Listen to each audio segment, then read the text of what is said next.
You're visiting an antique shop, running your fingers along dusty shelves filled with forgotten things. And then you see it, a portrait from perhaps a century ago. The subject stares directly out at you with an intensity that feels uncomfortable. There's something about their eyes, about the set of their mouth, that makes them seem almost alive. You find yourself wondering who they were, whether anyone still remembers them, whether they're long gone or somehow, impossibly, still watching from somewhere in the present. Welcome back to Midnight Deep Dive, or if you're new here, welcome to your cozy corner of the internet, where we explore the fascinating stories humans have told themselves throughout history. Tonight, we're venturing into one of humanity's most enduring obsessions, the vampire. From ancient blood-drinking demons to sparkly teenage heartthrobs, we'll trace how these creatures of the night have evolved alongside human culture for thousands of years.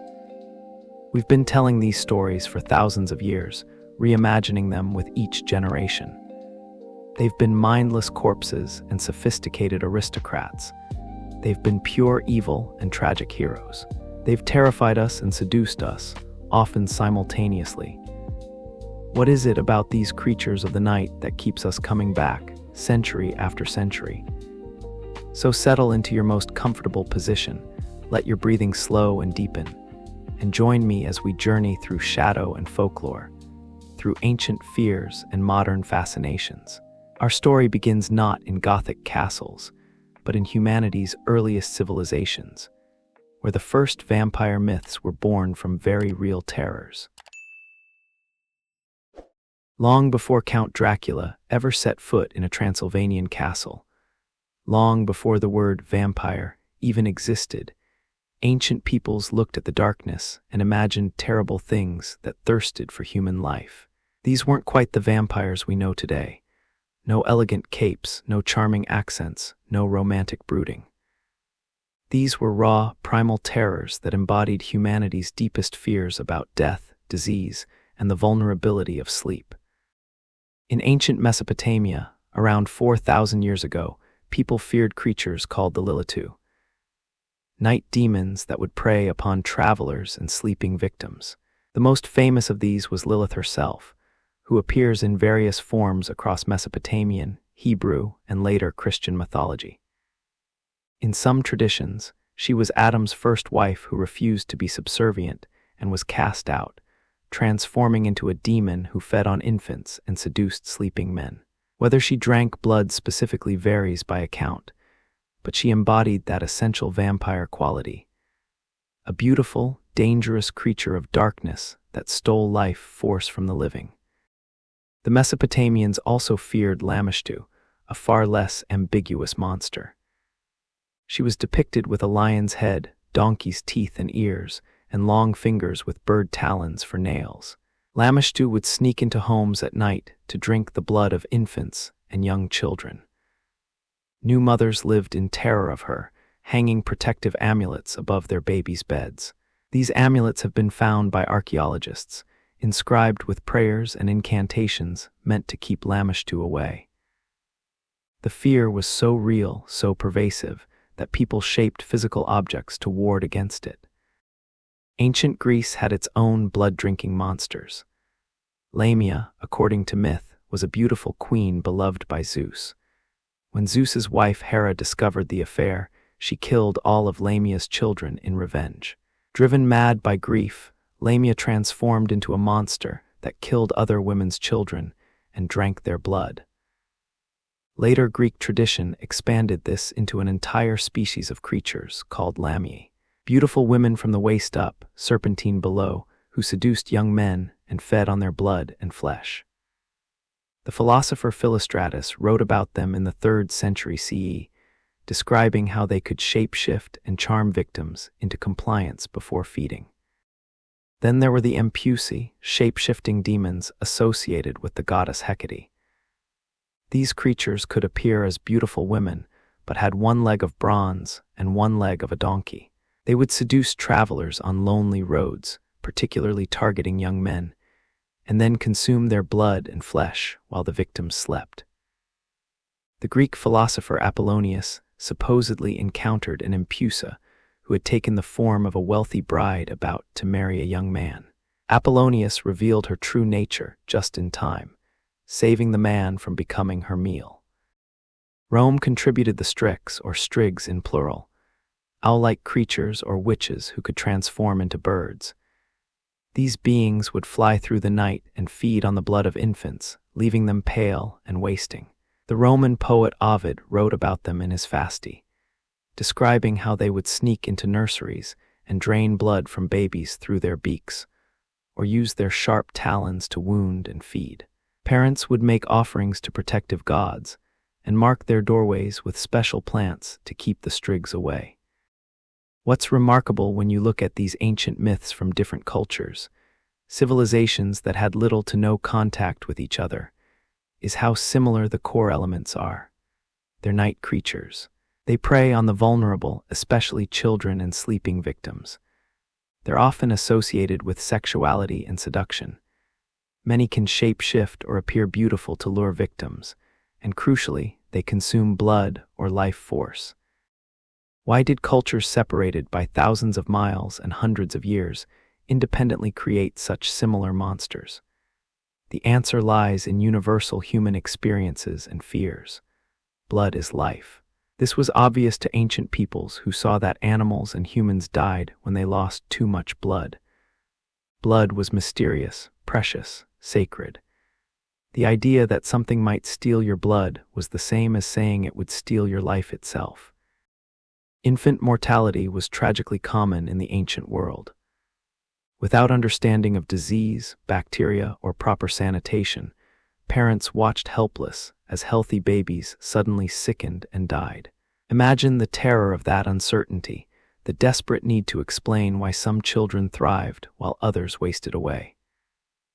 Blaming supernatural blood-drinking demons gave parents something to fight against, rituals to perform, amulets to create. It provided agency in the face of helplessness. Sexual anxiety appears again and again in these myths. The creatures often seduce their victims, appearing as beautiful women or handsome men. They attack during sleep, when people are most vulnerable and defenseless. In a world before modern medicine could explain nocturnal emissions, sleep paralysis, or vivid nightmares, attributing these experiences to visiting demons made intuitive sense. The incubus and succubus legends, demons that sexually assault sleeping victims, connect directly to vampire mythology. Death itself was mysterious and frightening. Bodies changed after death in ways that seemed magical or cursed to people without knowledge of decomposition. When someone died of a wasting disease, slowly growing paler, weaker, thinner, it could look like something was draining their life away. And when that person died, might they not rise to drain others? This logic would lead directly to European vampire beliefs, but the seeds were planted thousands of years earlier. These ancient myths also reflect very practical dangers. The night was genuinely dangerous in the ancient world. Predatory animals hunted under cover of darkness. Human attackers preferred the night for robberies and assaults. Disease-carrying insects like mosquitoes were more active at dusk and dawn. Creating mythological monsters that embodied these real nighttime dangers helped teach children to be cautious after dark and gave adults a framework for understanding tragedy. The blood-drinking aspect specifically may have been inspired by actual parasites. Mosquitoes, leeches, vampire bats in the Americas, certain flies, all feed on blood. Ancient peoples observed these creatures and perhaps extrapolated. If small animals could survive by drinking blood, might larger, more intelligent beings do the same? The vampire bat wouldn't be discovered by Europeans until they reached South America, but blood-feeding creatures existed worldwide. What's particularly fascinating is how these ancient myths often included protective measures. Special plants, certain prayers, protective amulets, proper burial rites. Cultures developed complex systems for defending against these supernatural threats. These weren't just random superstitions. They represented early attempts at what we might call public health measures, community safety protocols, and psychological comfort in an uncertain world. The Mesopotamians would bury their dead with proper rituals to ensure the spirit didn't become restless. Greeks and Romans made offerings to the dead and to protective deities. Communities developed shared knowledge about how to identify potential blood-drinking spirits and what to do about them. These practices created social cohesion, gave people agency against the terrifying unknown, and established cultural traditions that would influence beliefs for thousands of years. As civilizations rose and fell, as trade routes connected distant cultures, these myths traveled and transformed. A Mesopotamian demon might inspire a Greek monster, which would influence a Roman legend, which would eventually shape medieval European folklore. The vampire, as we'll see, is the inheritor of all these ancient fears. A synthesis of thousands of years of human anxiety about death, disease, sexuality, and the things that might be lurking in the darkness just beyond the firelight. As the ancient world gave way to medieval Europe, vampire beliefs evolved and intensified in ways that seem almost impossible to modern minds. This was an era of genuine terror about the dead rising from their graves, of communities gripped by panic, of bodies being exhumed and subjected to treatments that would seem barbaric today. But to understand why medieval Europeans believed so strongly in vampires, we need to understand the world they lived in. And it was a world very different from ours. Medieval Europe was a place where most people never traveled more than a few miles from their birthplace, where a bad harvest meant starvation, where a cut could lead to fatal infection, where giving birth could be a death sentence. Life was precarious, and death was an ever-present companion. The plague, smallpox, tuberculosis, and countless other diseases swept through communities with terrifying regularity. And when people started dying in clusters, when family after family fell sick, the survivors desperately needed to understand why. Enter the revenant, literally meaning one who returns. Medieval Europeans believed that under certain conditions, the dead didn't rest peacefully in their graves. They might rise as revenants, leaving their tombs to attack the living. These weren't quite the sophisticated vampires of later fiction. Medieval revenants were often described as bloated, dark-faced corpses with fresh blood around their mouths, their burial shrouds torn and dirty. They were more like zombies than the elegant vampires we imagine today, but they shared that crucial characteristic. They fed on the living. Who might become a revenant? The belief varied by region, but common factors included people who died suddenly or violently, those who weren't properly buried with Christian rites, excommunicated individuals, those who took their own lives, people suspected of witchcraft, and sometimes simply those who were different or disliked in life. If someone died and then people in the community started getting sick, survivors might decide the deceased had become a vampire and was causing the illness. The most notorious vampire epidemics occurred in Eastern Europe during the 17th and 18th centuries, but the beliefs were firmly established much earlier. When disease struck a village, and particularly when multiple members of the same family sickened and died in succession, communities would sometimes decide that the first to die had become a vampire and was feeding on the others. The solution seemed obvious to them: dig up the suspected vampire and deal with it. These exhumations revealed what seemed like irrefutable proof of vampirism to medieval eyes, but what we now understand as normal decomposition processes. When graves were opened weeks or months after burial, families would observe several things that terrified them. The body might be less decomposed than expected, seeming almost preserved. The skin might have darkened or appeared flushed. There might be blood around the mouth and nose.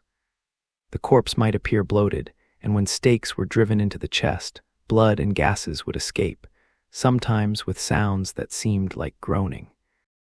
Let's understand what was actually happening. Decomposition doesn't proceed at a uniform rate. It depends on soil conditions, temperature, moisture, how deeply the body was buried, what the person died from, and countless other factors. A body buried in cool, dry soil might decompose much slower than one in warm, wet conditions. This variability meant that some bodies seemed too fresh when exhumed, which was taken as evidence of vampiric preservation. The dark, flushed appearance came from blood pooling and the growth of bacteria that produced dark pigments. The blood around the mouth occurred because decomposition creates pressure in the lungs and abdomen, forcing blood and decomposition fluids out through natural openings. The bloating was from gases produced by bacteria breaking down tissues. Hair and nails appeared to grow because the skin receded as it dried and shrank, making hair and nails more prominent. When a stake was driven into a decomposing body, it would puncture gas-filled organs, releasing pressure with sounds, and sometimes causing the body to move slightly or emit noises as gases escaped. To medieval observers, this seemed like the vampire crying out.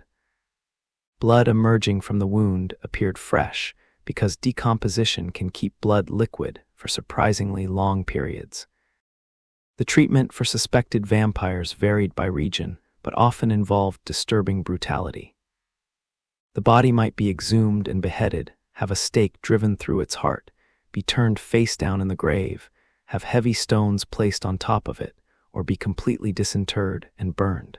Sometimes specific rituals accompanied these actions, like having a virgin boy riding a virgin horse lead searchers to the grave, or requiring certain prayers to be said while destroying the vampire. One of the most detailed historical accounts comes from a Serbian case in 1725 involving a man named Peter Plagojevich. He died, and within 8 days, 9 other people in the village died suddenly. Before dying, these victims reportedly said they'd been throttled by Plagojevich in the night. The villagers, convinced he was a vampire, opened his grave. They reported that his body showed no signs of decomposition. His hair and beard had grown, new skin had formed, his mouth was filled with fresh blood, and when they drove a stake through his heart, fresh blood poured from his ears and mouth. They then burned the body. This case was documented by an imperial provisor, a government official, which gives it unusual historical reliability. But notice how the signs of vampirism are actually normal decomposition processes misunderstood by people who lacked scientific knowledge about what happens to bodies after death. Another famous case involved Arnold Powell in 1726, also in Serbia. Powell claimed during his life that he'd been attacked by a vampire while serving in the military. After he died from a fall, people in his village began dying. When his body was exhumed 40 days after burial, witnesses reported it showed signs of vampirism. They staked and burned him, along with 4 others who were suspected of being victims who had themselves become vampires. What made these cases particularly impactful was that they were investigated by military surgeons and government officials who wrote formal reports. These educated men, supposedly representing Enlightenment rationality, examined the bodies and confirmed the folk beliefs.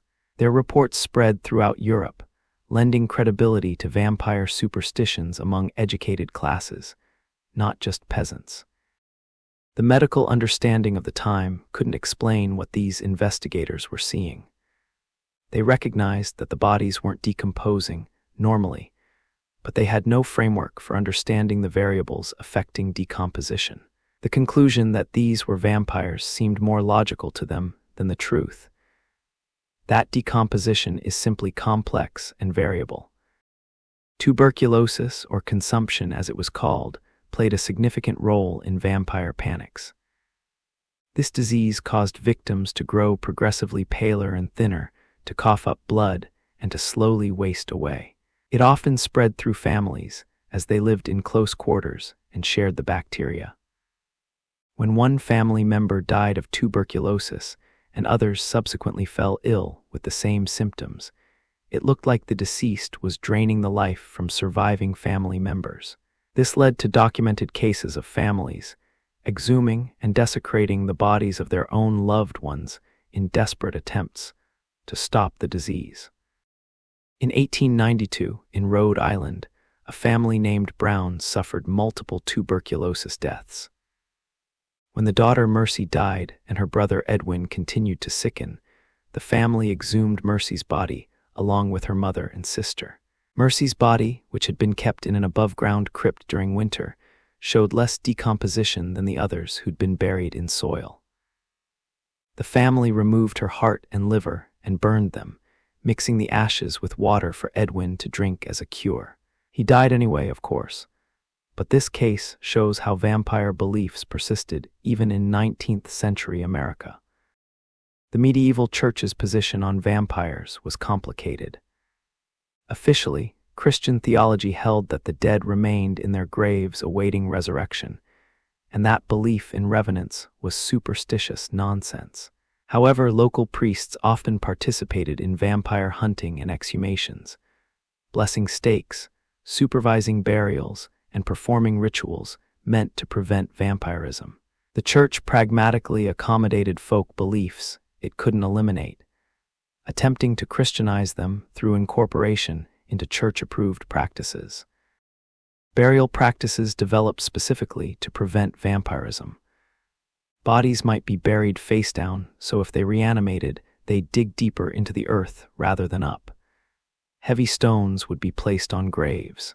Staking might be done preventatively for those considered at high risk of becoming vampires. In some regions, the head would be removed and placed between the legs before burial, or the body would be tied with ropes so it couldn't rise. What's particularly tragic about medieval vampire panics is that they often targeted people who were already marginalized. Those who died by taking their own lives, who were mentally ill, who were outsiders to the community, or who were simply unpopular might be designated as vampires after death. This gave communities a mechanism for scapegoating, for releasing tensions, and for finding someone to blame when disease struck. The vampire accusation could be weaponized against enemies or used to explain away uncomfortable deaths. The intensity of medieval vampire beliefs reflected the genuinely terrifying world people inhabited. Death was unpredictable and often inexplicable.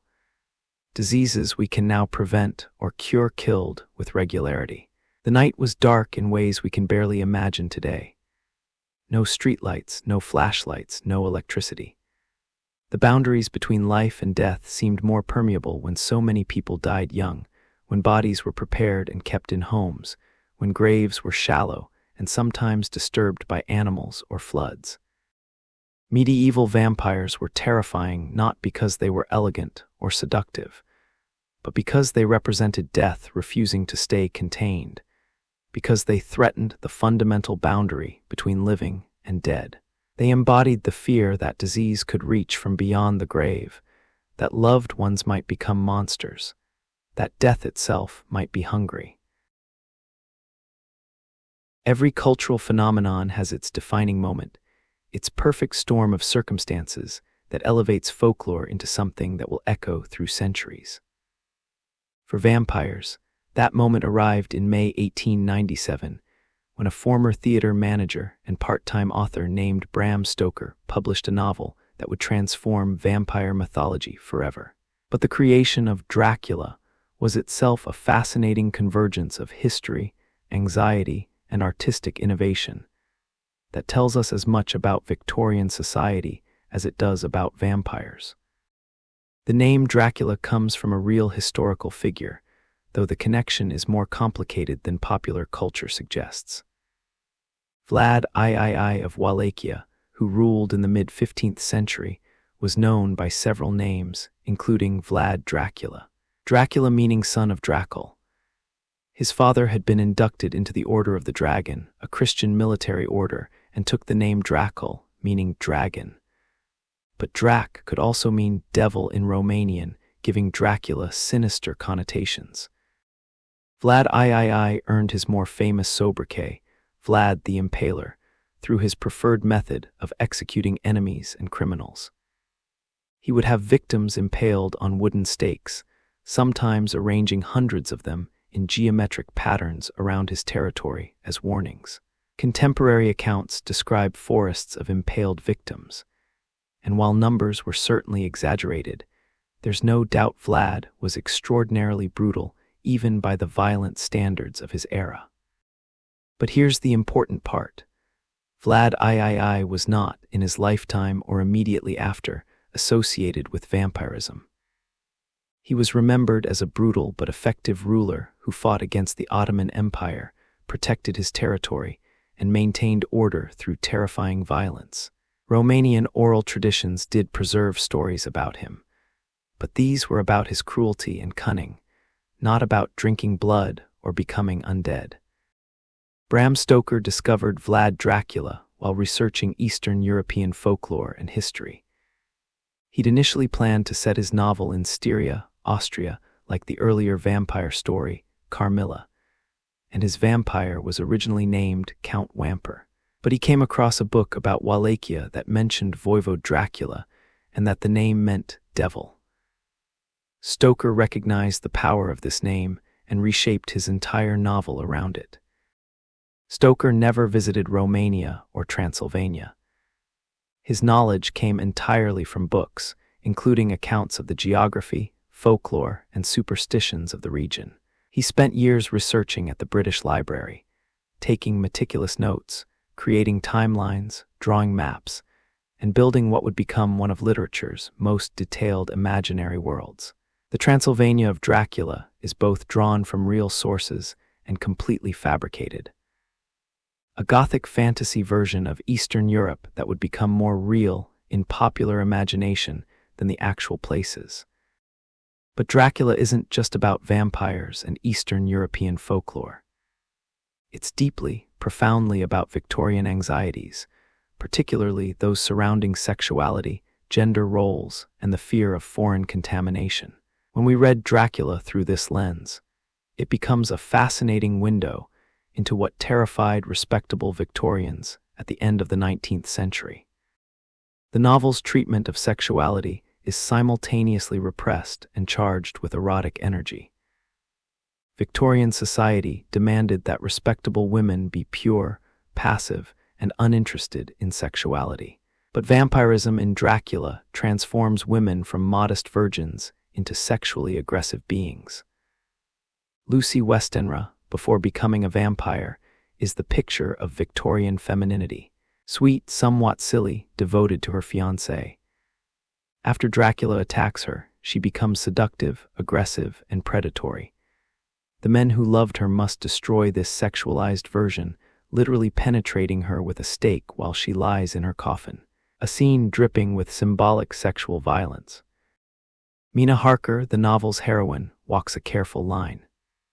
She's intelligent and capable, helping the men with their research and planning, but she's always careful to defer to male authority and to emphasize her traditional feminine virtues.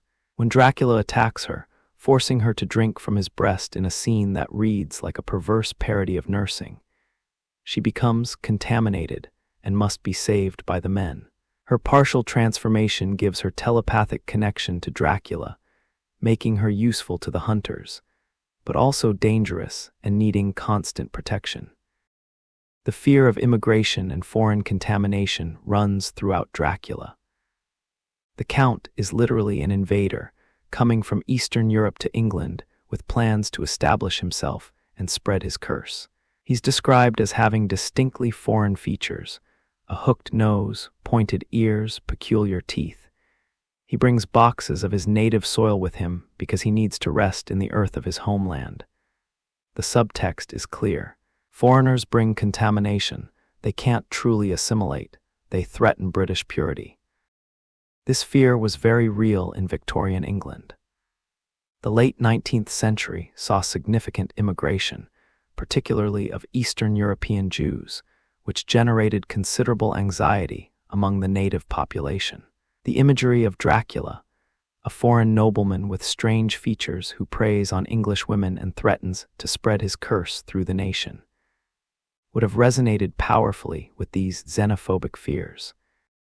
The novel's structure is also innovative and meaningful. Stoker tells the story through diary entries, letters, newspaper clippings, and phonograph recordings. This creates a sense of documentary reality as if these events actually happened and were reading the collected evidence. It also reflects Victorian faith in modern technology and record-keeping. The vampire hunters defeat Dracula partly through traditional methods like crosses and holy water, but also through modern technology: trains, telegrams, typewriters, blood transfusions. This tension between old and new is central to Dracula. The vampire represents ancient evil, superstition, and aristocratic power. The hunters represent modernity, science, democracy, and rationality. The fact that they need both traditional vampire hunting methods and modern technology suggests anxiety about whether modernity alone can protect society from ancient threats. Van Helsing, the Dutch professor who knows about vampires, bridges the gap between old and new. He's a man of science and medicine, but he also believes in folklore and superstition. He can perform blood transfusions, but also knows the proper rituals for defeating vampires. He represents the Victorian hope that modern knowledge and ancient wisdom might be combined. That progress doesn't require abandoning all traditional beliefs. The novel also codified many vampire rules that have become standard in vampire fiction. Dracula can't enter a home unless invited. He can't cross running water. He casts no reflection in mirrors. He can transform into a bat, wolf, or mist. Sunlight weakens him, though it doesn't instantly destroy him as later adaptations would suggest. He can be repelled by garlic, crucifixes, and sacred wafers. These elements, some drawn from folklore and some invented by Stoker, became the template for vampire fiction ever after. The destruction of Dracula himself is almost anticlimactic compared to the elaborate build-up. After hundreds of pages of pursuit, the final confrontation is brief. Jonathan Harker and Quincy Morris reach the Count's coffin just before sunset, and Morris stabs him in the heart while Harker beheads him. Dracula crumbles to dust, and Morris dies from wounds inflicted by the Count's defenders. The vampire is defeated, but at significant cost, and the ambiguous ending suggests that the threat might not be entirely eliminated. Dracula wasn't an immediate bestseller, though it sold respectably. Its transformation into a cultural phenomenon came through adaptations, first on stage and then in film. Within Stoker's lifetime, his novel was adapted for the stage multiple times, with increasingly loose interpretations of his story. These stage versions often emphasized the romance and sexuality that Stoker kept largely implied, setting the pattern for later adaptations that would make Dracula progressively more sympathetic and seductive. What Stoker accomplished with Dracula was the synthesis of centuries of vampire folklore into a coherent, compelling narrative that also spoke to contemporary anxieties. He created a villain who was genuinely frightening but also fascinating, who represented both the appeal and danger of the forbidden. He gave vampires a home in Transylvania, a set of rules and limitations, and a level of complexity that transformed them from folklore monsters into literary characters. The Count himself is more present in later adaptations than in Stoker's novel, where he actually appears relatively little.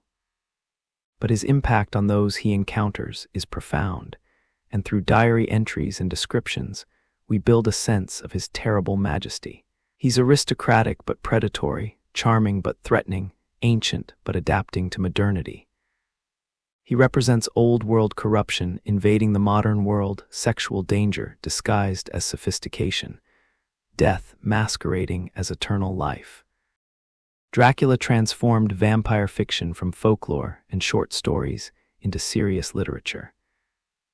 It demonstrated that horror could explore complex themes while still providing thrills and terror, and it created a template that vampire creators would follow, subvert, and reimagine for the next century and beyond. Every vampire that came after Dracula was either following in his cape or explicitly rejecting his shadow.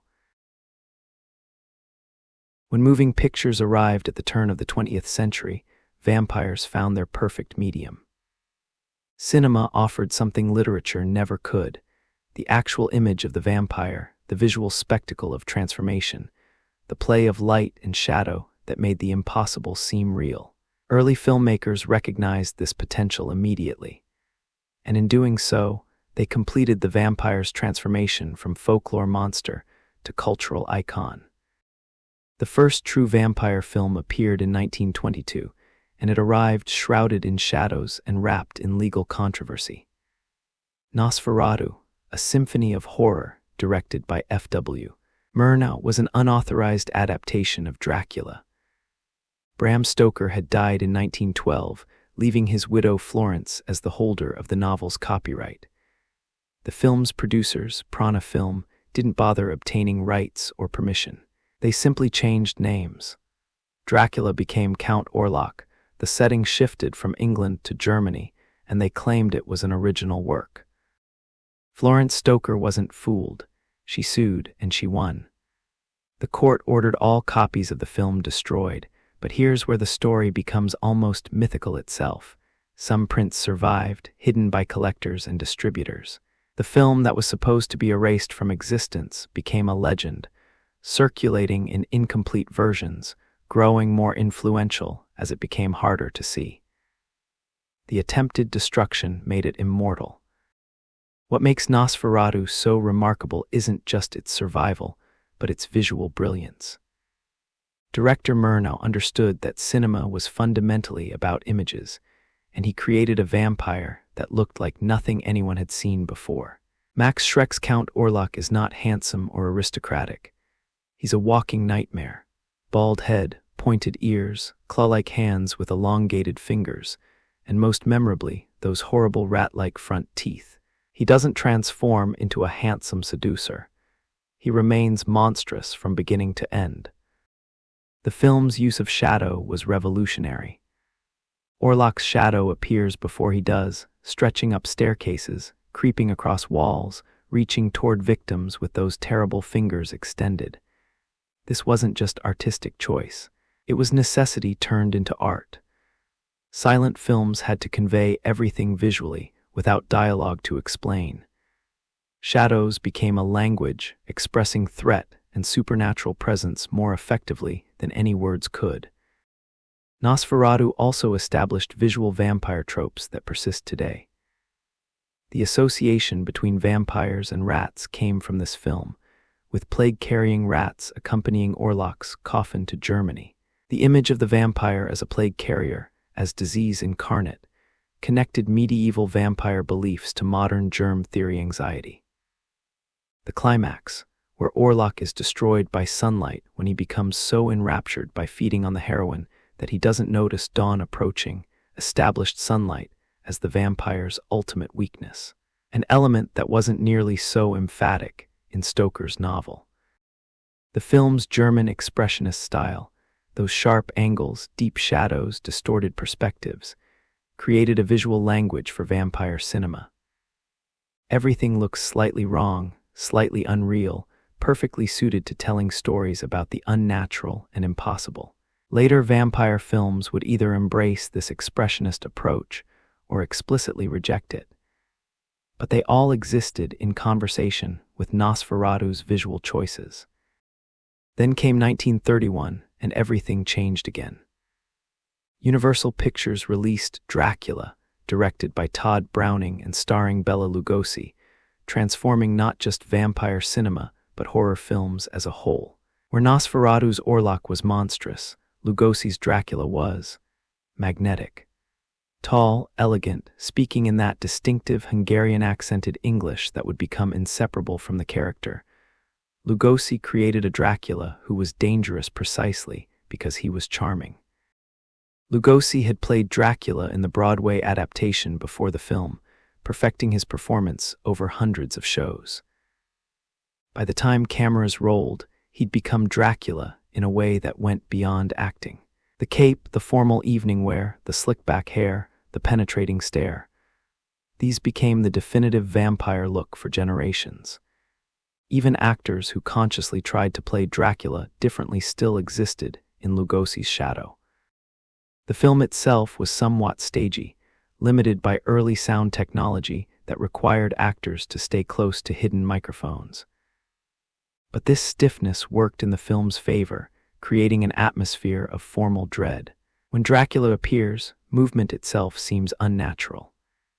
He glides rather than walks, appears in rooms without entering them, creates the sense that he exists outside normal physical laws.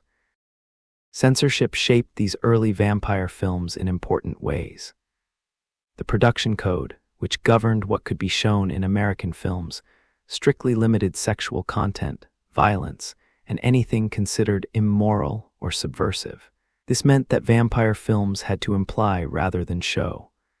Blood was rarely visible. The act of biting happened off-screen or was suggested through shadows and reactions. Sexual content was coded through imagery, glances, and tension rather than explicit action. These limitations forced creativity.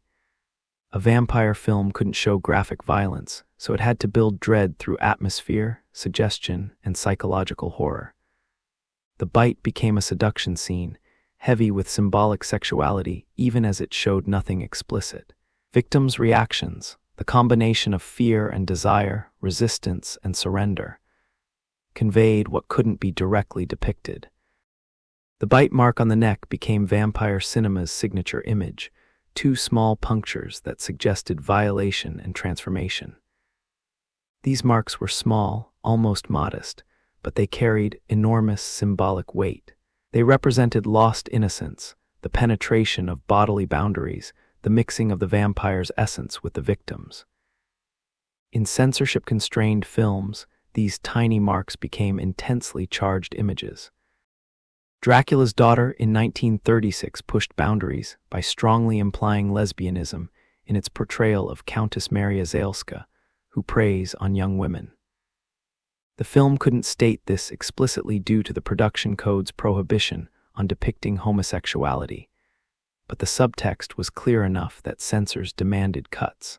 Even in its edited form, the film's treatment of the Countess's attraction to women was remarkably bold for its time, demonstrating how vampire stories could explore forbidden desires through supernatural metaphor.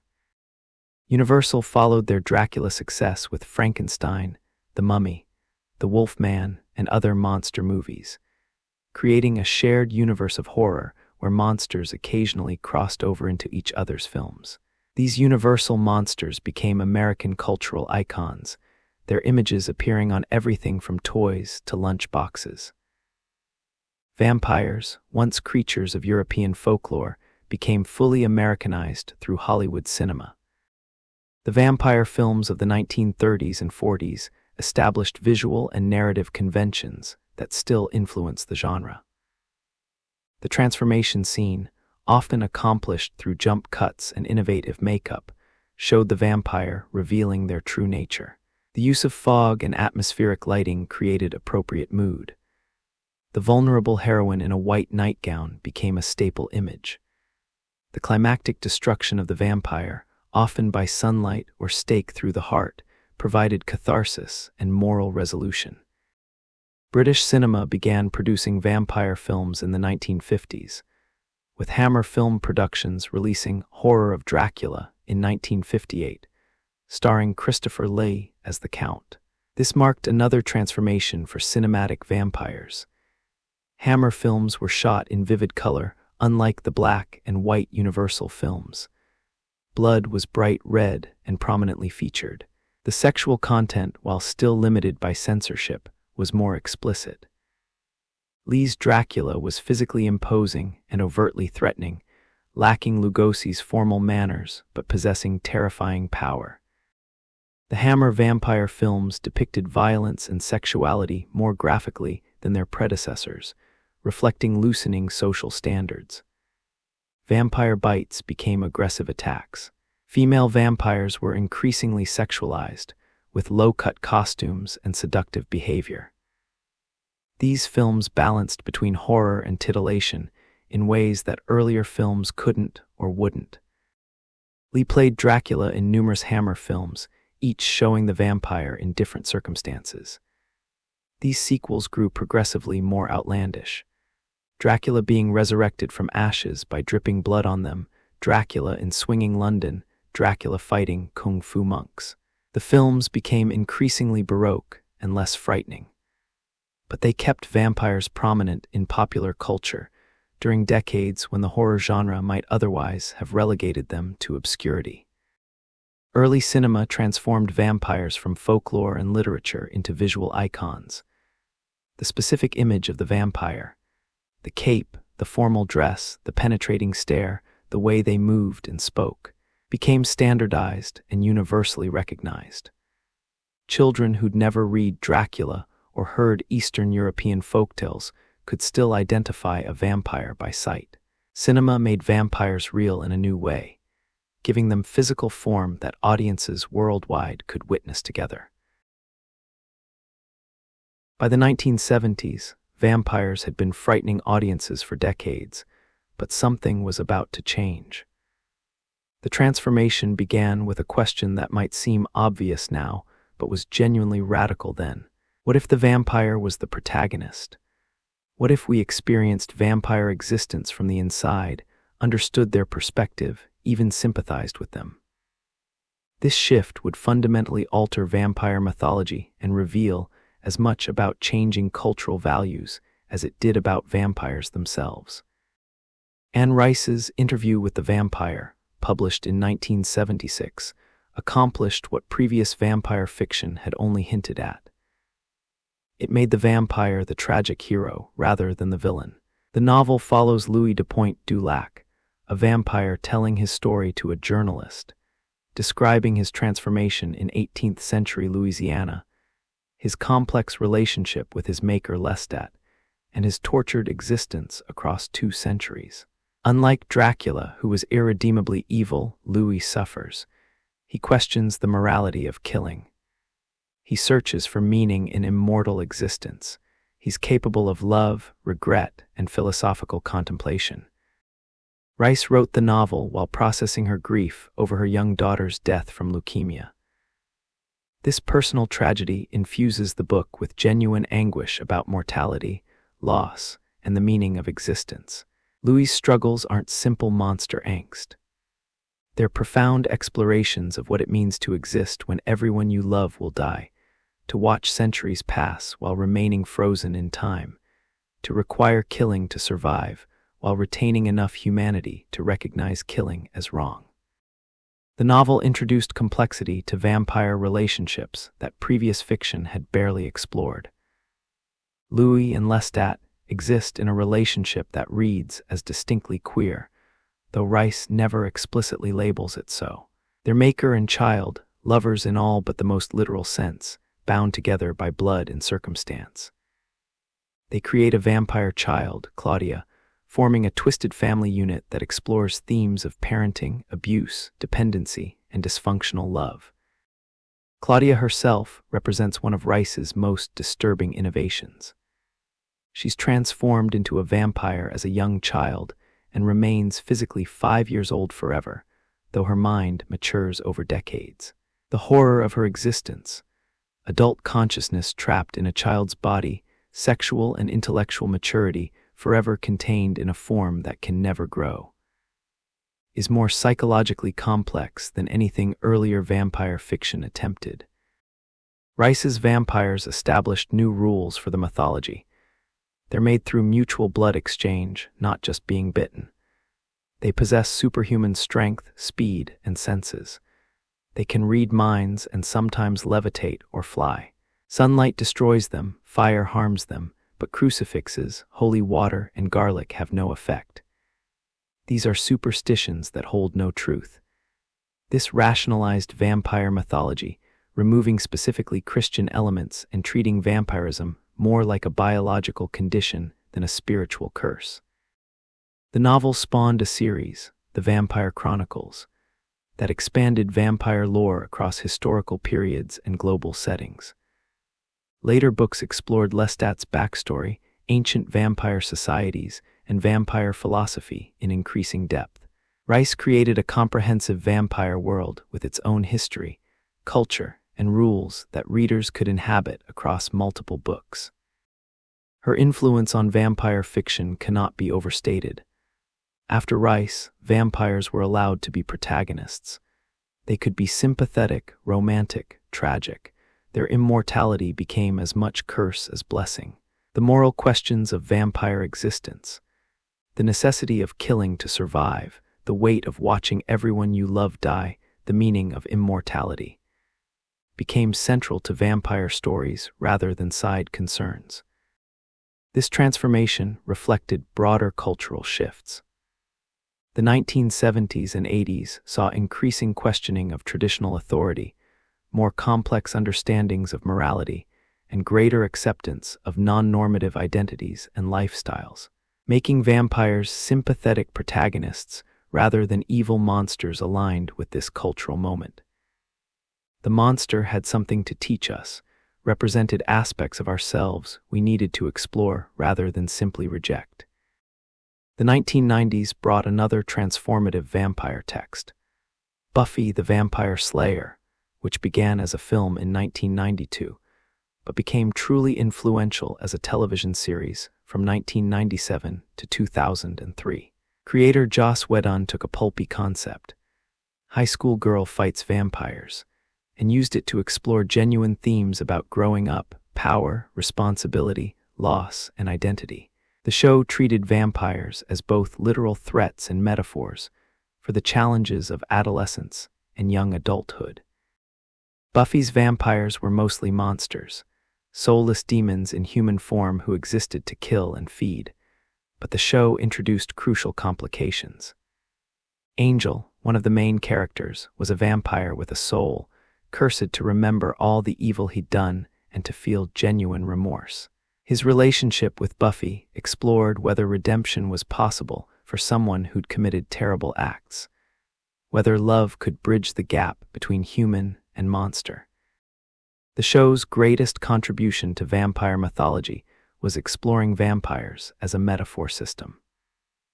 A vampire boyfriend who loses his soul after achieving perfect happiness represented the fear that intimacy changes people in ways you can't control. Vampire fighting as a calling that isolated Buffy from normal teenage life represented feeling different and unable to connect with peers. The vampire hierarchy of ancient, powerful beings ruling over young, desperate vampires reflected real social hierarchies. Buffy also popularized the concept of vampire minions and vampire society. Rather than solitary aristocratic vampires, the show depicted complex vampire social structures with rules, territories, and politics. This world-building invited viewers to see vampires as a culture, rather than just individual monsters, making them more interesting and creating space for vampire characters with various motivations and alignments. True Blood, adapted from Charlaine Harris's novels and airing from 2008 to 2014, took vampire integration as its central concept. In the show's world, synthetic blood has been invented, allowing vampires to survive without killing humans.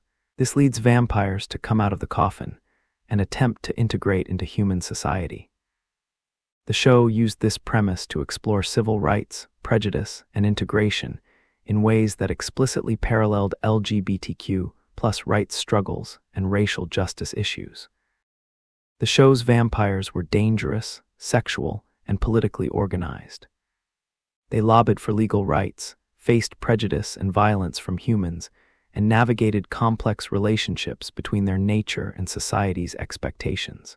This approach treated vampirism as something between a minority identity and a disability requiring accommodation. Vampires needed access to blood, faced discrimination, and organized for political power. True Blood was deliberately provocative, using vampire mythology to explore sexuality, violence, religion, and power in ways that generated both celebration and controversy. Its vampires were unapologetically sexual beings, and the show depicted vampire biting as explicitly erotic. The blood-sharing scenes were intensely intimate, creating equivalencies between blood exchange, sexual intercourse, and drug use that earlier vampire fiction had only implied. Then came Twilight, and vampire mythology shifted again, in ways that sparked intense debate. Stephanie Meyer's novel series, beginning in 2005 and adapted to wildly successful films from 2008 to 2012, featured Edward Cullen, a vampire who sparkles in sunlight, possesses supernatural beauty, and falls in love with human teenager Bella Swan. Edward represents complete control. He's a vampire who chooses not to kill, who protects rather than threatens, who makes his supernatural power safe and romantic. Twilight vampires broke many established rules. Sunlight doesn't harm them, but makes their skin sparkle like diamonds, forcing them to avoid sun to maintain their secret rather than for survival. They don't sleep, don't need to breathe, and possess incredible speed, strength, and sometimes special abilities like mind reading or emotional manipulation. They can survive on animal blood, making human killing unnecessary. The series faced intense criticism for its treatment of its human protagonist as passive, and for its vampire-human romance dynamic, which many read as romanticizing controlling, unhealthy relationships. Edward watches Bella sleep without her knowledge, restricts her freedoms for her protection, and makes decisions about her life without consulting her. The vampire mythology was used to justify and naturalize behaviors that would be recognized as concerning in non-supernatural contexts. But the series was also phenomenally successful, particularly with young women, suggesting it fulfilled desires and fantasies that connected with its audience. The vampire boyfriend who's dangerous but controlled, powerful but protective, who makes you the center of his existence and will literally never leave you. This fantasy clearly resonated, regardless of what critics said about problematic dynamics. Twilight also represented the complete transformation of vampires from threatening monsters to romantic ideals. Edward's dangerousness is entirely theoretical. He never actually threatens Bella, never loses control, never becomes the monster he claims to be. He's a safe bad boy, providing the thrill of danger without actual threat. This defanging of vampires, making them completely safe while maintaining their supernatural allure, represented perhaps the ultimate transformation of vampire mythology, from horror to romance.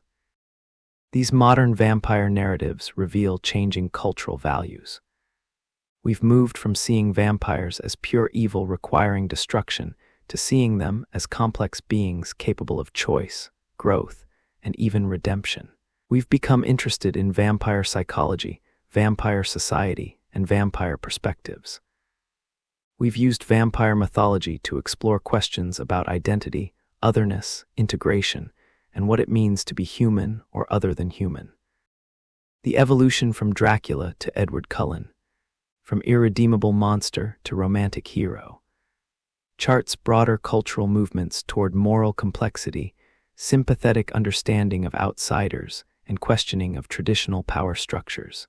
It also reveals increasing interest in immortality, not as a curse, but as something potentially desirable, reflecting growing cultural anxiety about aging and death.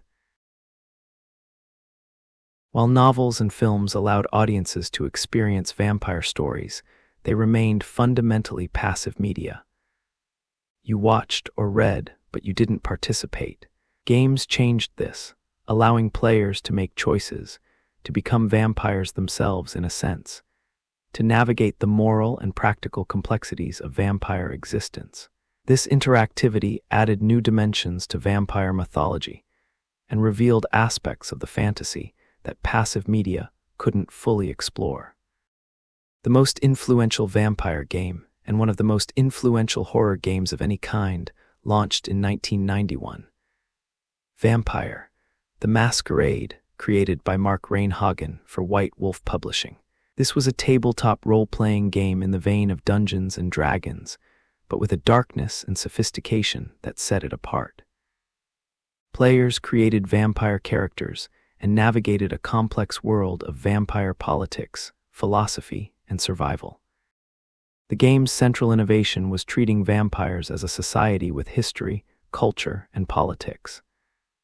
Vampires were organized into clans, each with distinct characteristics, philosophies, and abilities. The Ventru were aristocratic leaders. The Nosferatu were hideous and information brokers. The Malkavians were mad but often prescient. The Bruja were rebels and anarchists. Each clan represented different approaches to vampire existence, different ways of reconciling immortality with identity. The game introduced the masquerade itself as a concept, the agreement among vampires to hide their existence from humanity. Breaking the masquerade was the greatest crime in vampire society, because exposure would lead to humanity inevitably uniting to destroy all vampires. This created constant tension between vampires' supernatural power and their need to remain hidden, between their monstrous nature and their necessary restraint. Players navigated moral complexity that vampire fiction could only describe. When your character needs to feed, you must choose whom to hunt, whether to kill or leave witnesses, how to balance survival with humanity. The game included a humanity system that tracked how much of their original moral sense vampires retained. Commit atrocities, and your humanity score decreases. Lose too much humanity, and your character becomes an NPC controlled by the game master, a beast ruled by hunger rather than choice. This mechanical representation of moral decay was brilliant. It made the struggle to remain humane despite monstrous nature into concrete gameplay. Players felt the gradual slide toward monstrosity, the way each compromise made the next one easier, the slow erosion of the values that once defined you. This transformed theoretical philosophical questions into experienced dilemmas. The game's setting, called the World of Darkness, was contemporary Earth, but with a hidden supernatural reality. Vampires lived among humans, infiltrating governments, businesses, and institutions. They fought secret wars, pursued ancient grudges, and navigated complex political situations. This urban Gothic aesthetic, the horror hidden behind modern facades, supernatural beings walking city streets at night, became enormously influential in horror gaming and fiction. Vampire: The Masquerade spawned numerous supplements, novels, and eventually video games. The tabletop game allowed almost infinite storytelling possibilities. Game masters could run political intrigue campaigns where combat rarely occurred, or action-heavy games focusing on vampire gang warfare, or philosophical explorations of immortality and identity. This flexibility made the game accessible to different play styles, while maintaining coherent world building. The video game adaptation, Vampire: The Masquerade Bloodlines, released in 2004, achieved cult classic status despite initial technical problems. The game was notoriously buggy at launch, but its writing, atmosphere, and player agency created something special. You played a newly turned vampire in Los Angeles, navigating clan politics while investigating mysteries and making choices that affected your character and the story. The game allowed unprecedented freedom in how you approached situations. Combat was an option, but so were stealth, persuasion, seduction, intimidation, or using supernatural powers. Different vampire clans played dramatically differently. A Nosferatu had to avoid humans entirely due to their hideous appearance, while a Tremor could dominate minds through blood magic.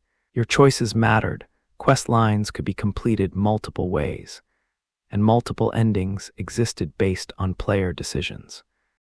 Bloodlines captured vampire fantasy in ways passive media couldn't.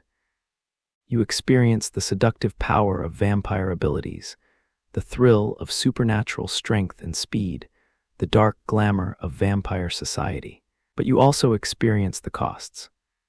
The need to feed, the isolation from normal human life, the moral compromises, and the realization that vampire society was as corrupt and political as human society, just with fangs. The Castlevania series, beginning in 1986, approached vampires from a different angle. These action games featured the Belmont family, vampire hunters who battled Dracula across centuries. The games drew heavily on Gothic horror imagery and classic monster movie aesthetics, creating atmospheric adventures through haunted castles filled with supernatural creatures.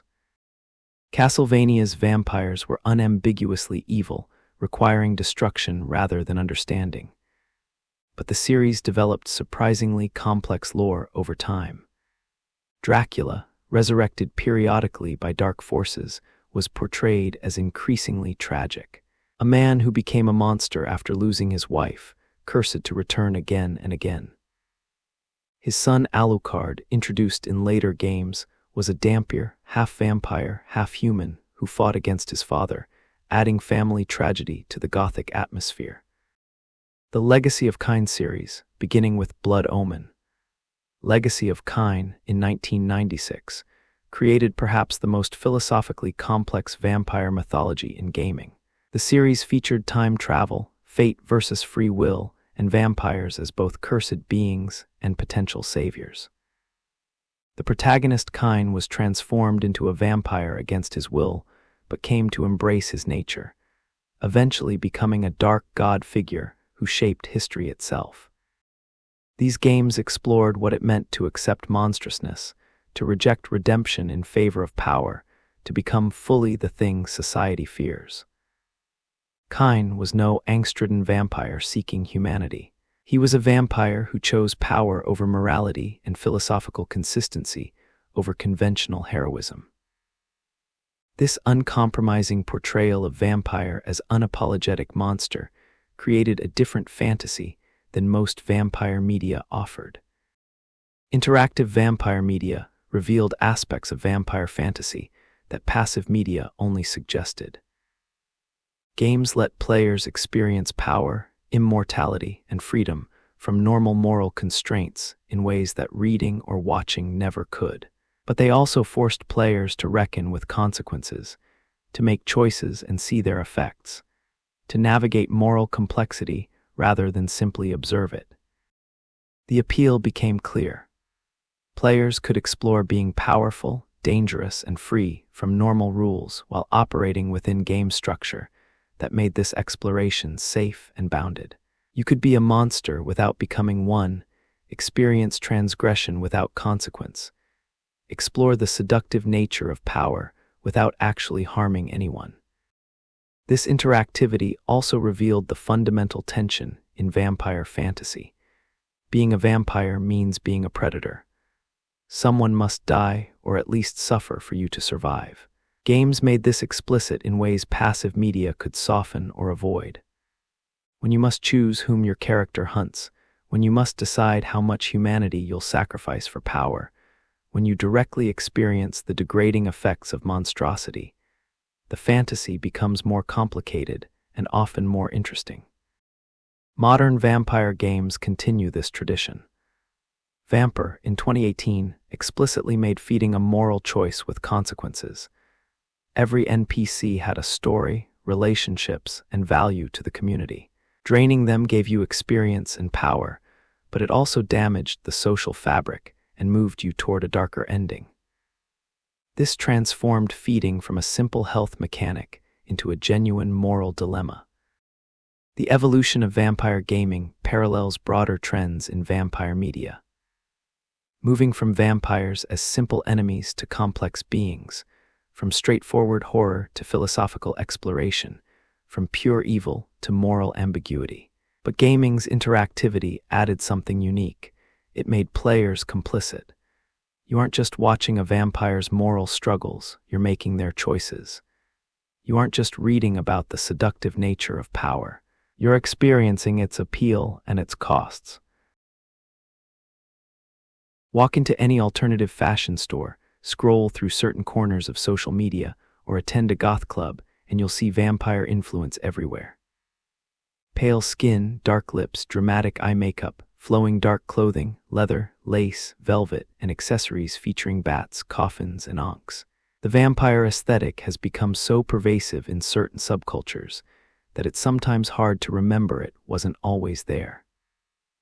The evolution of vampire fashion reveals fascinating intersections between horror, rebellion, sexuality, and identity. Bela Lugosi's Dracula in 1931 established the iconic vampire look. Slick-back dark hair, pale makeup, formal evening wear with a high-collared cape. This was actually outdated fashion even then.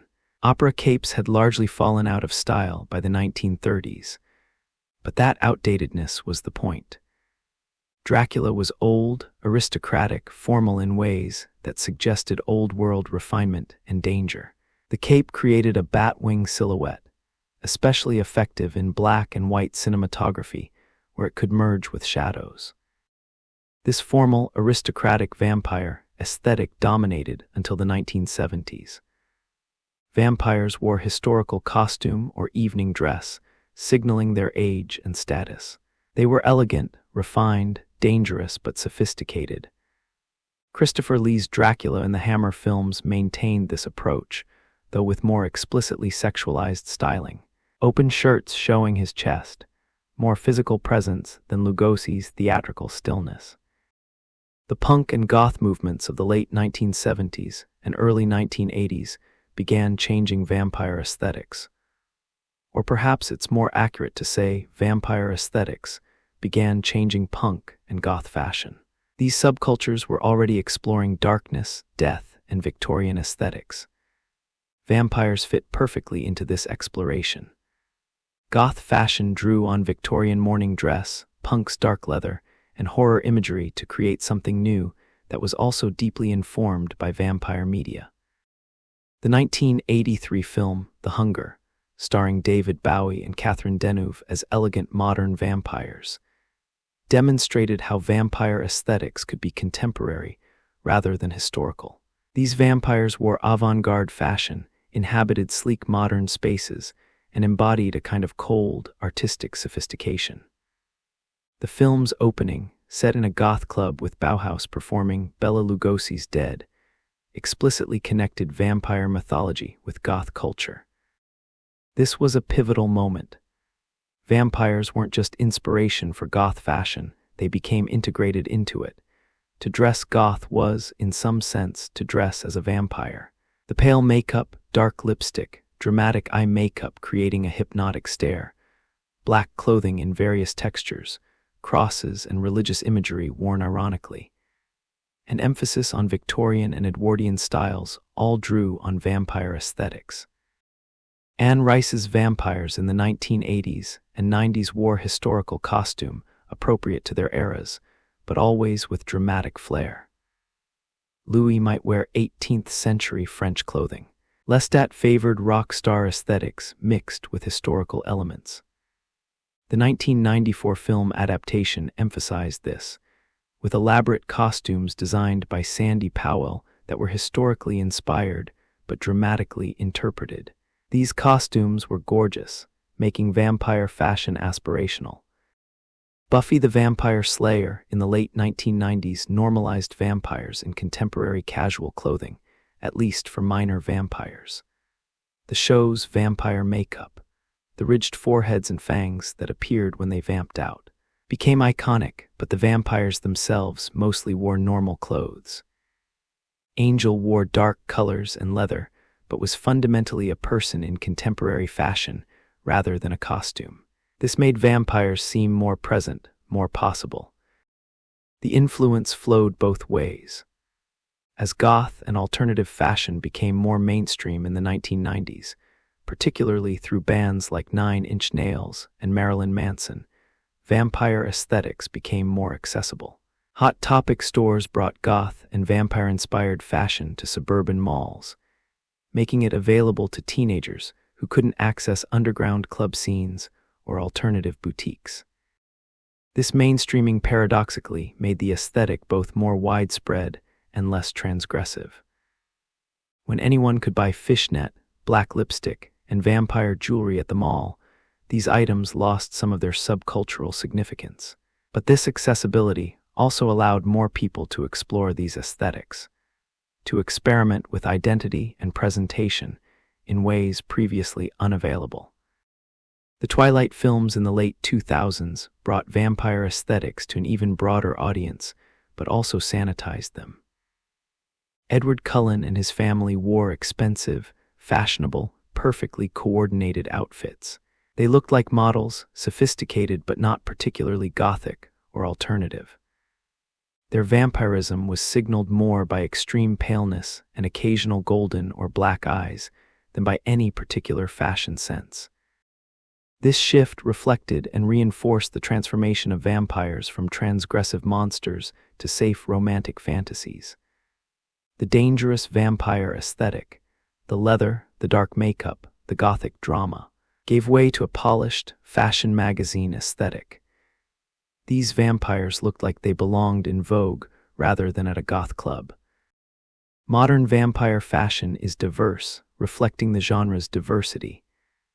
Gothic vampire style remains, particularly in goth and industrial subcultures, but there's also corporate vampire aesthetic, all black suits and severe tailoring, suggesting power and ruthlessness. Romantic vampire style emphasizes flowing fabrics, historical elements, and dramatic presentation. Minimalist vampire aesthetic features sleek modern clothing in dark colors, with perfect tailoring. Makeup has become particularly significant in vampire aesthetics. The pale skin, dark eyes, and dark lips create a specific look that's immediately readable as vampire-influenced even outside explicitly vampire contexts.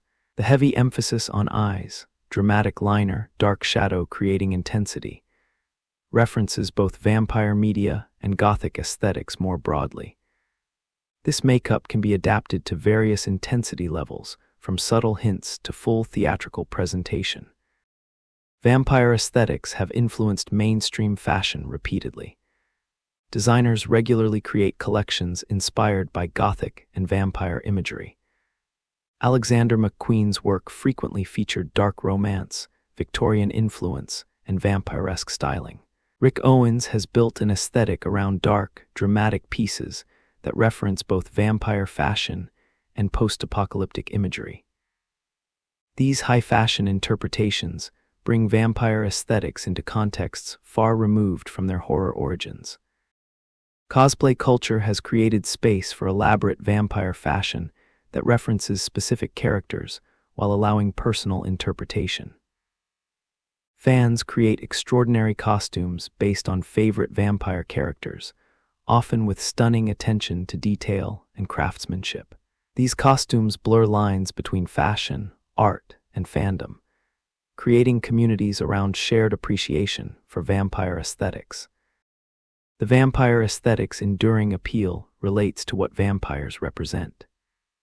The fashion suggests someone outside normal society, someone powerful and dangerous, someone who's chosen to embrace darkness rather than conforming to societal expectations.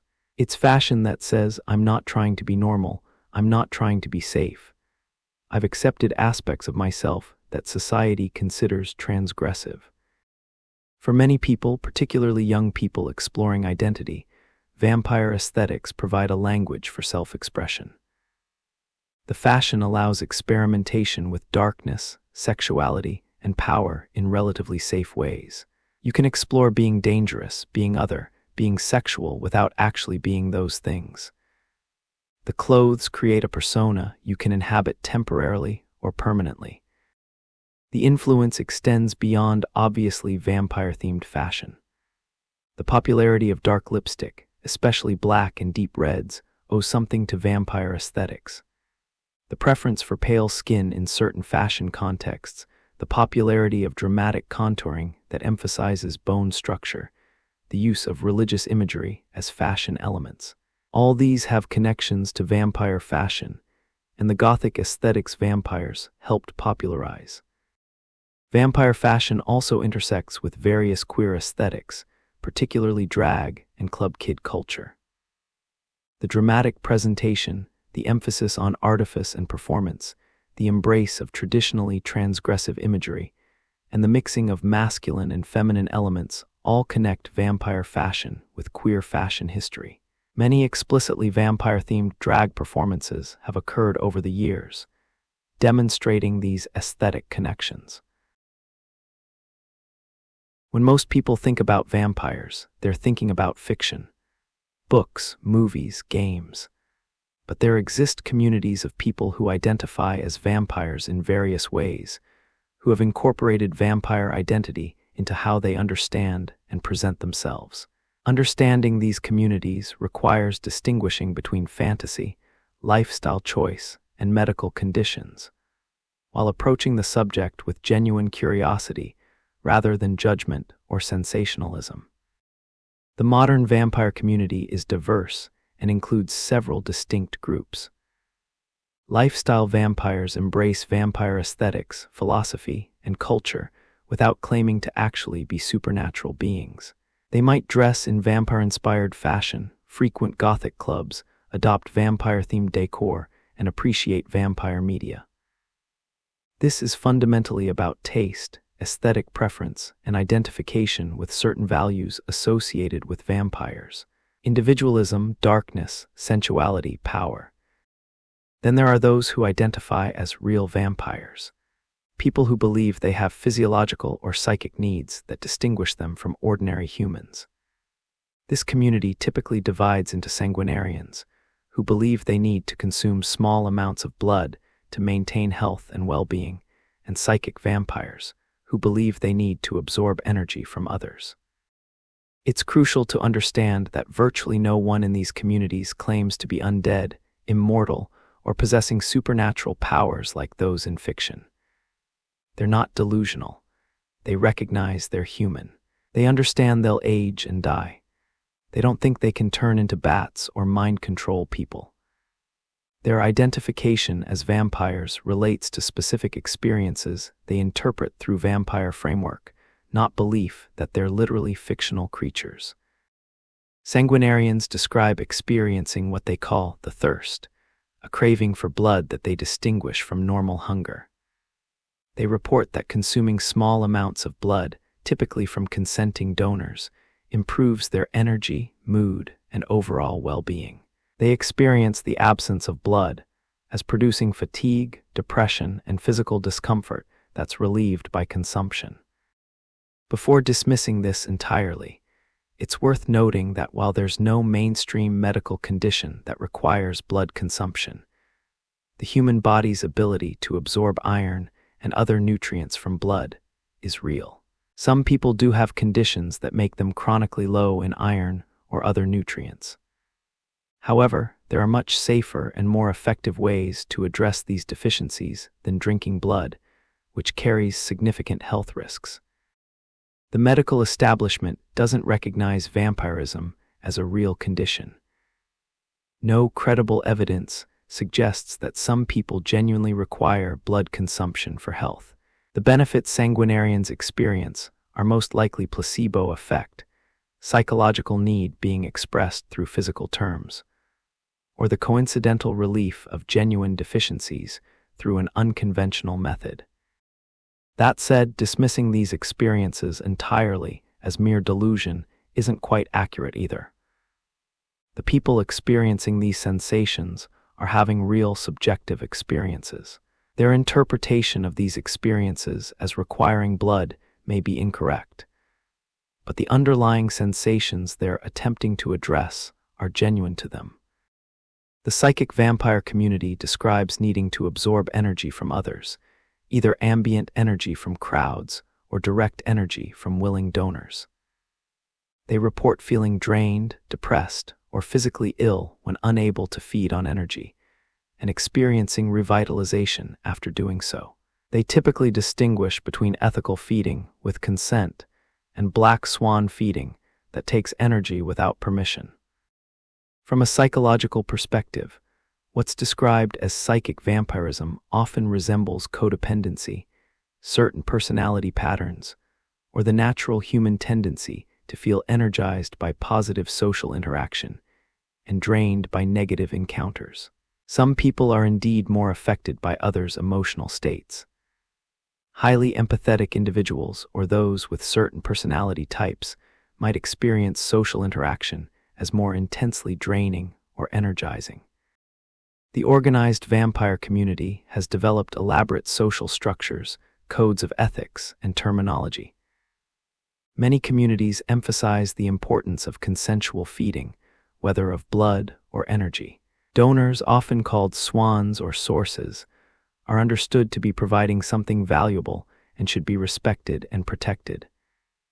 Communities discuss proper techniques, safety precautions, and ethical considerations. The Black Veil, a voluntary ethical code developed in the late 1990s, outlines guidelines for the vampire community. It emphasizes consent, discretion, respecting both vampires and donors, not claiming supernatural powers you don't have, and not using vampire identity as an excuse for harmful behavior. The existence of such codes suggests these communities are attempting to establish responsible norms rather than simply indulging harmful fantasies.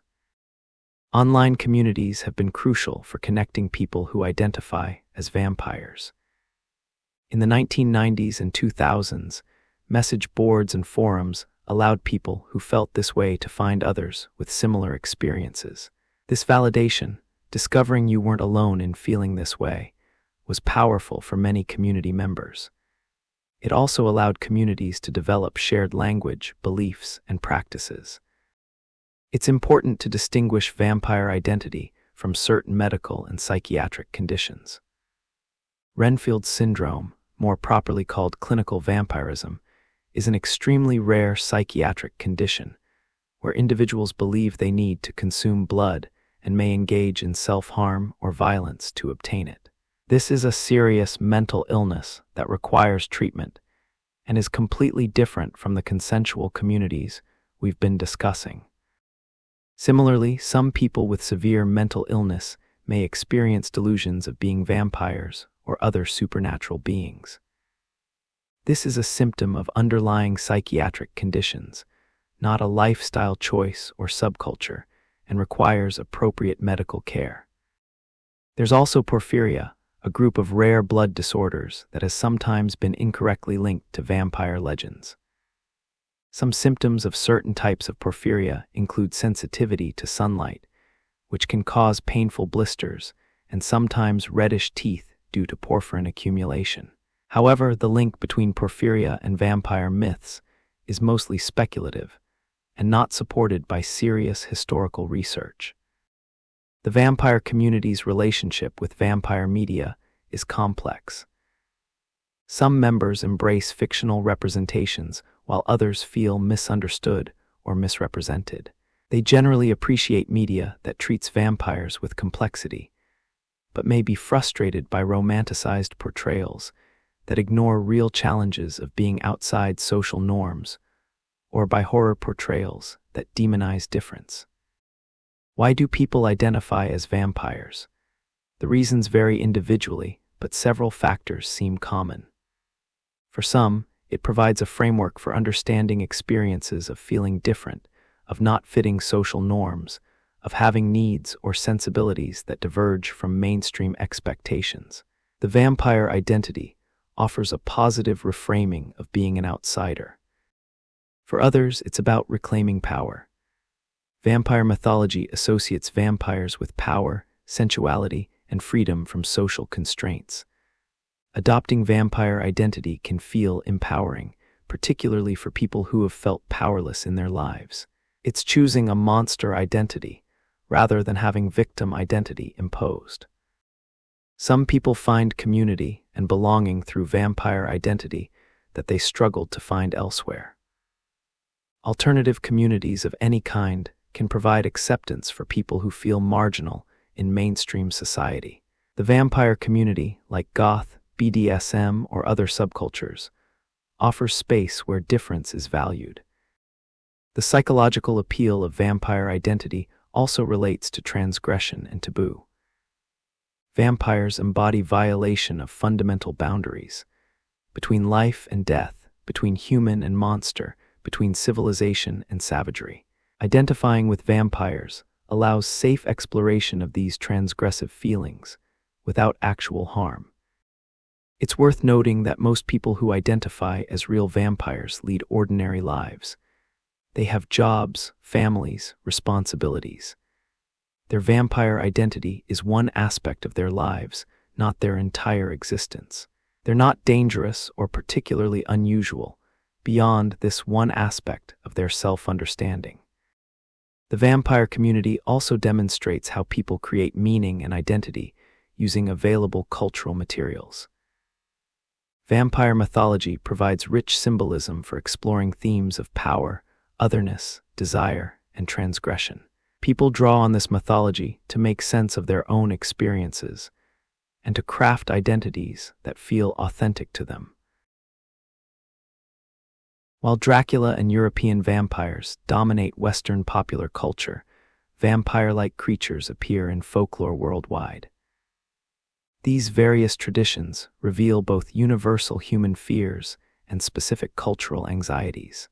Exploring these diverse vampire myths reminds us that no single culture owns the concept, and that the specifics of vampire legends reflect the societies that created them.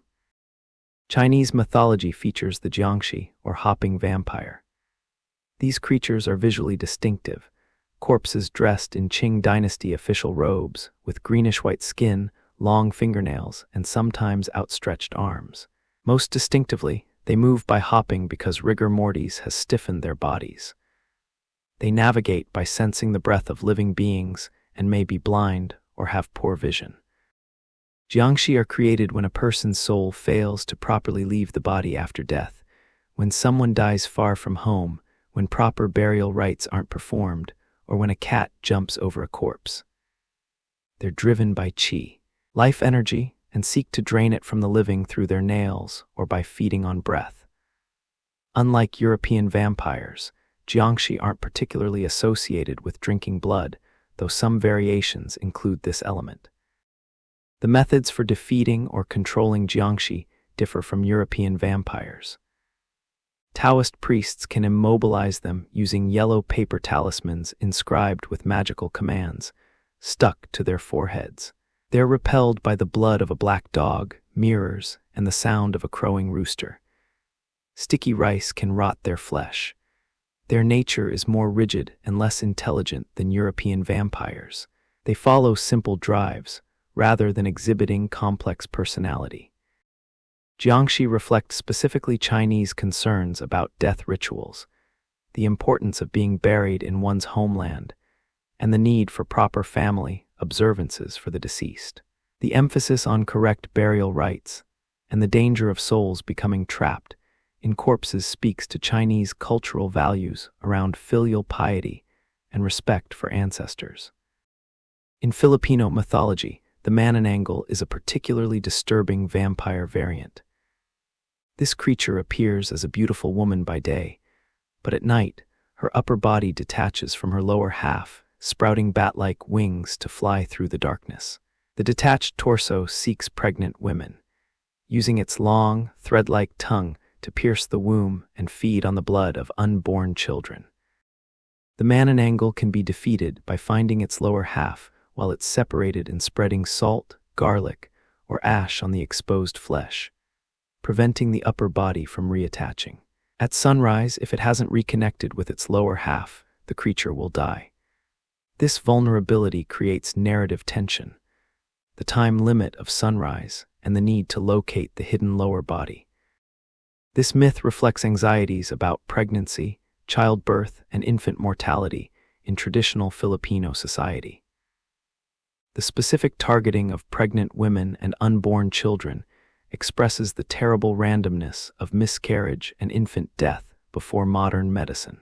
The beautiful woman concealing monster nature also speaks to themes of female danger and the fear that women might not be what they appear.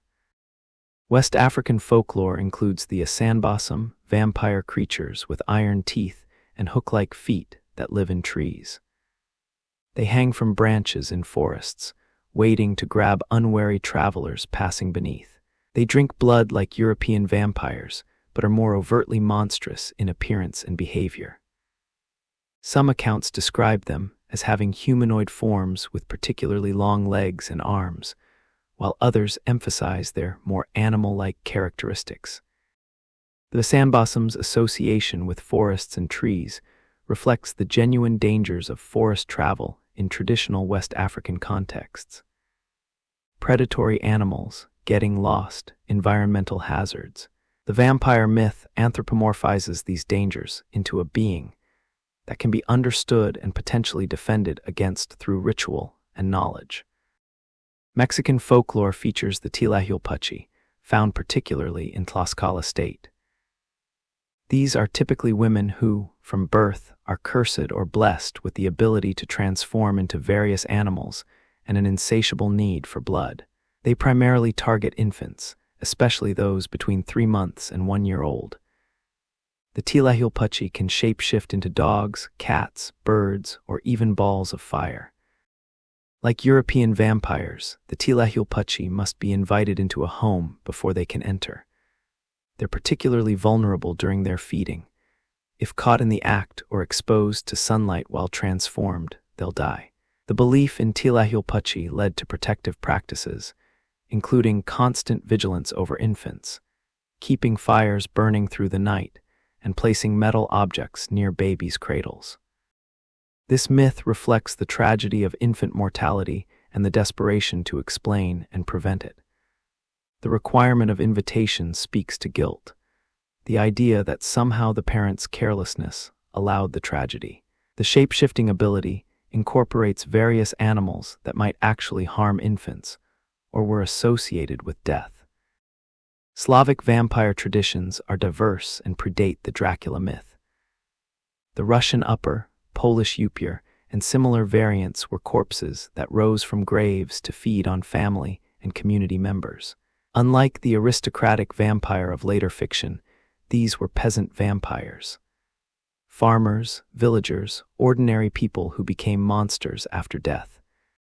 Slavic vampires could be identified by various signs: being born with teeth or a caul, having red hair, dying by taking their own lives or violence, being excommunicated, or simply being unpopular in life. After death, bodies might be exhumed if suspicious deaths occurred in the community. Signs of vampirism included a ruddy complexion from blood drinking, lack of decomposition, blood around the mouth, or the body being found in a different position than it was buried. Prevention and destruction methods were elaborate. Corpses might be buried face down, have stakes driven through them, be decapitated with the head placed between the legs, or have poppy seeds scattered in the grave for the vampire to count, keeping them occupied until sunrise. Garlic, holy water, and religious symbols provided protection. These practices influenced the vampire mythology that Stoker would draw from. Japanese culture doesn't have a direct vampire equivalent in traditional folklore, but various yokai, supernatural creatures, share vampire characteristics. The Nukicubi is similar to the Mananangle. Its head detaches from its body at night to fly around biting people. Various oni, demon-like beings, might feed on human life force or blood. Chinese influence brought jiangshi into Japanese culture, and these appear in various Japanese media.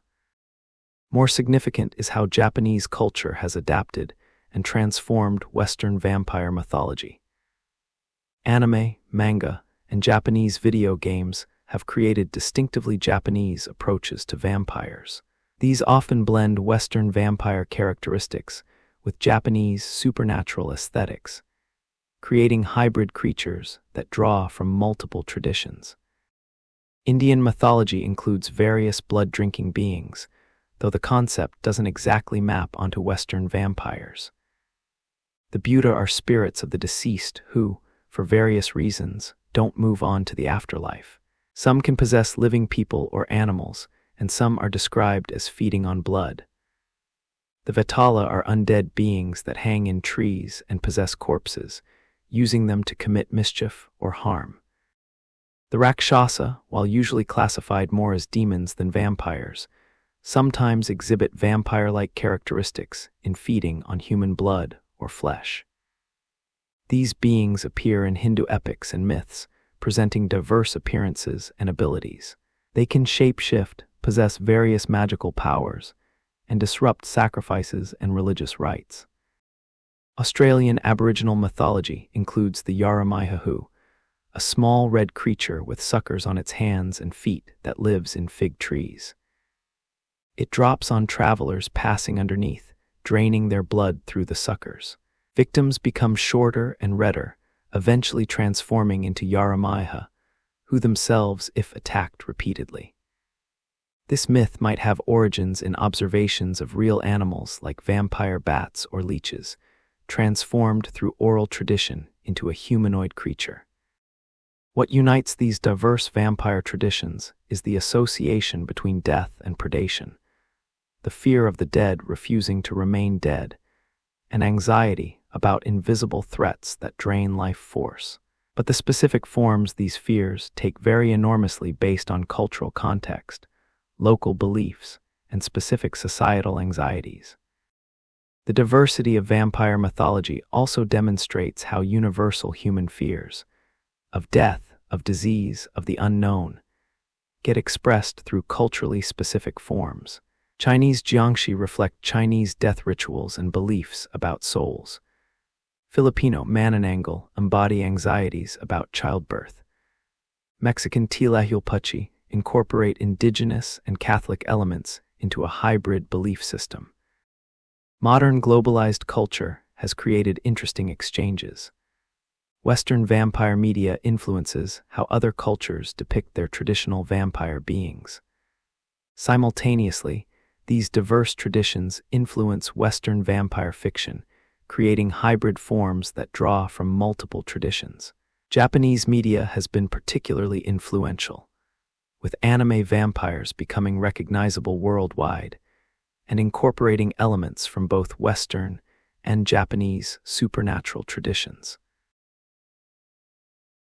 As we near the end of our journey through vampire history and culture, we arrive at perhaps the most important question. Why? Why have vampires captured human imagination so persistently across cultures and centuries? Why do we keep returning to these stories, reimagining these creatures, finding new ways to explore this particular mythology?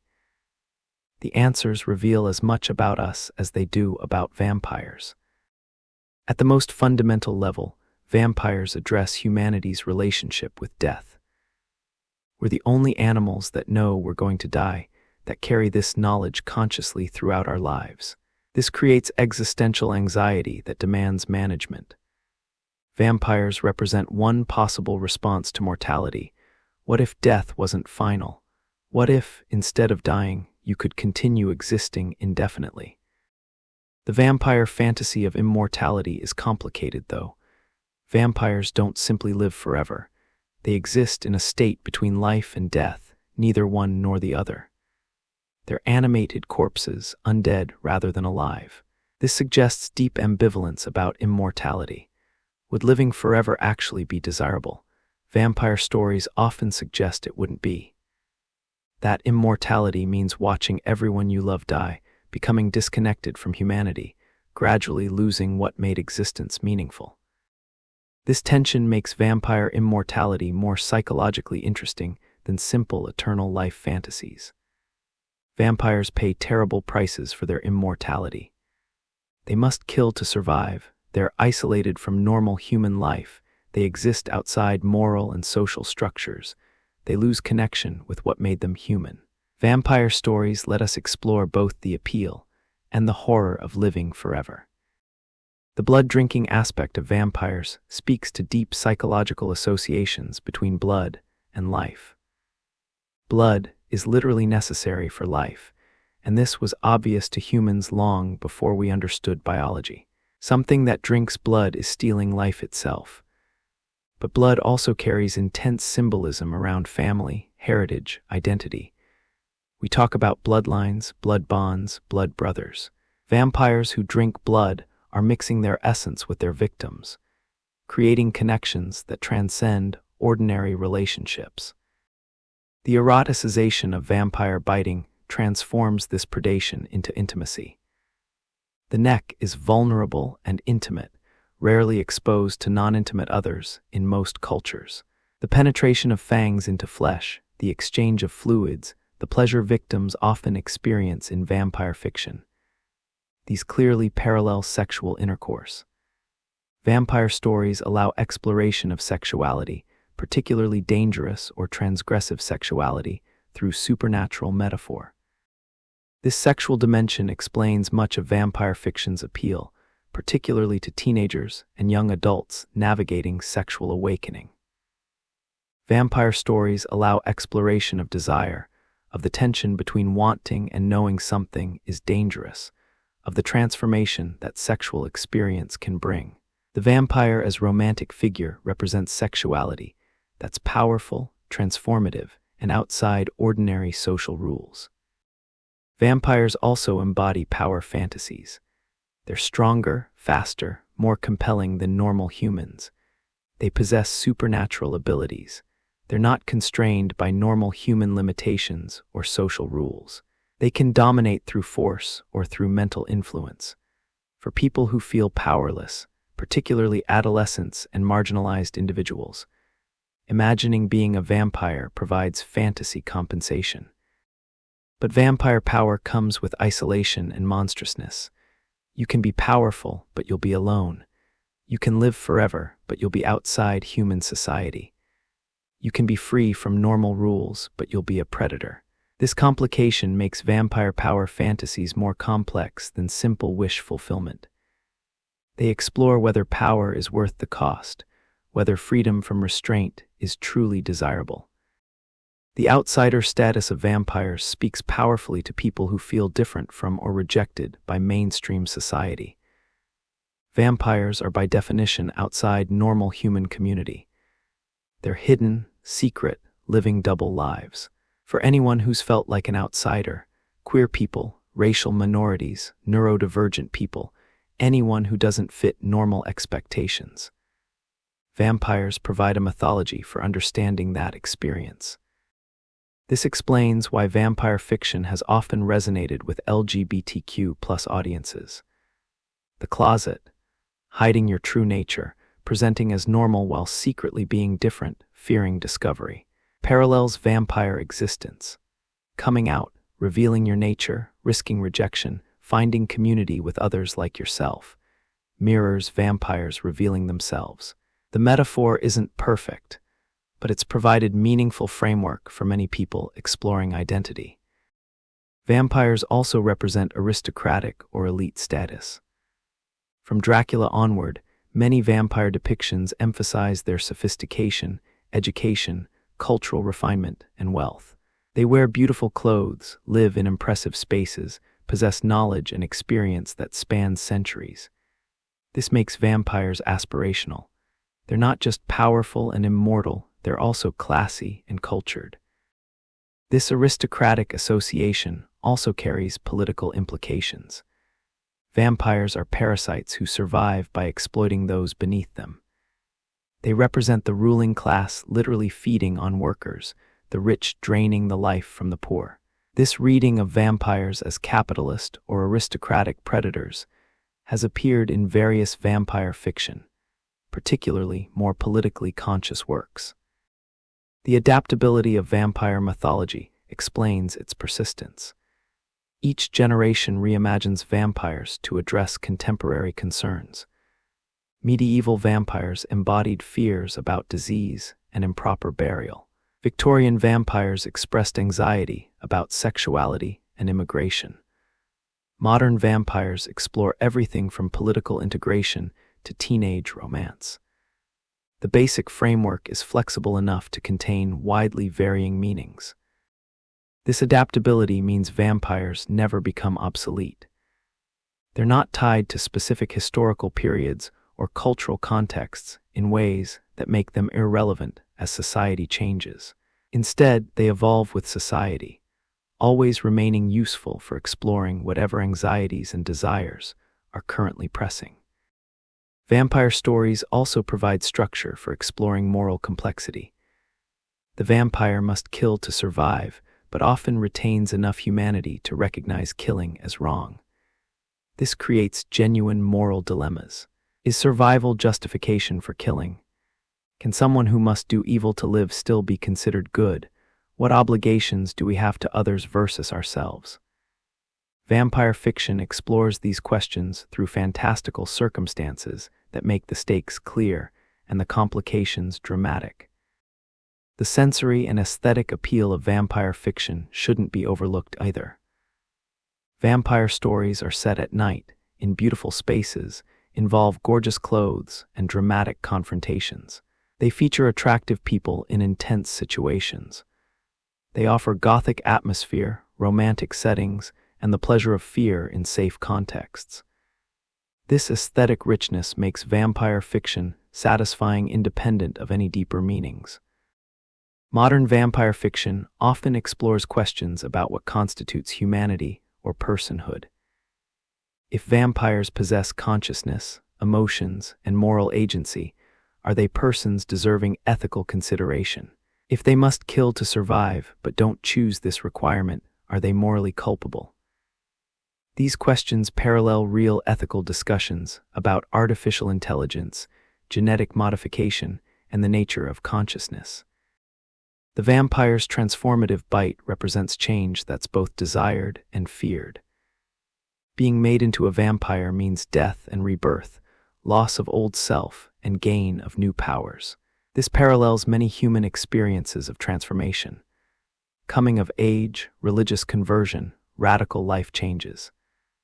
Vampire transformation stories allow exploration of what we might gain and lose through fundamental changes in identity or circumstances. Perhaps ultimately, vampires endure because they're fundamentally human stories. Despite being monsters, vampires are more human than many fictional creatures. They were human once. They retain human form, human intelligence, human emotions. They're not so different from us that we can't imagine being them or understanding them.